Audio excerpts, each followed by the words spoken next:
চৌধুরী।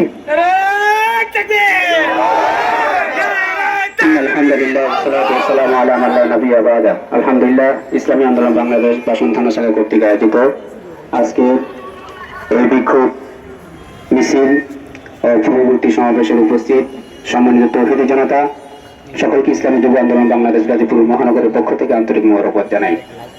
সম্মানিত উপস্থিতি, একই দাবি আমরা বারবার রাজপথে উঠে এসে উপস্থাপন করছি, কিন্তু আমাদের দেশের মোড়লরা যারা এই রাষ্ট্রকে পরিচালনা করছে তারা আমাদের এই কথার উপরে, স্লোগানের উপর কর্ণপাত করছে না। এক শ্রেণীর লোক বলছে তারা জুলাই হত্যার বিচারের আগেই তারা নির্বাচন চায়। মূলত হলো তারা কখনো এই দেশের জন্য রাজনীতি করে নাই, জনগণের জন্য রাজনীতি করে নাই, জনগণের ব্যথা বুঝে না। আমাদের কর্মীরা এই জুলাই বিপ্লবে শহীদ হয়েছে, আমাদের ভাইরা শহীদ হয়েছে, আমাদের সন্তানরা শহীদ হয়েছে। আপনারা বিচার নাই চাইতে পারেন, কিন্তু বিচার হওয়া ছাড়া আমরা নির্বাচন হতে দেব না ইনশাআল্লাহ। কারণ আপনাদের ভাই মারা যায় নাই, আপনাদের বন্ধু মারা যায় নাই, আপনাদের কর্মী মারা যায় নাই, আমাদের ভাই মারা গেছে, বন্ধু মারা গেছে, কর্মী মারা গেছে, ঠিক কিনা?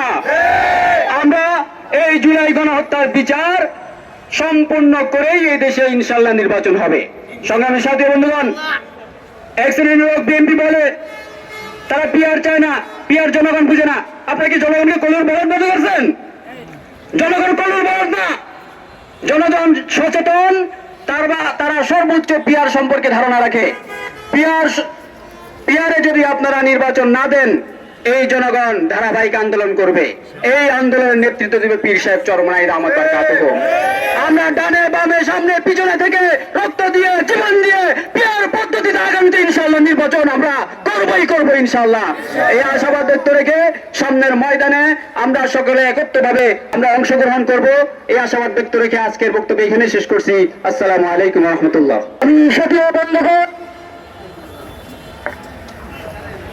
পিআর ছাড়া নির্বাচন স্বৈরাচারের পুনর্বাসন, কথা ঠিক কিনা?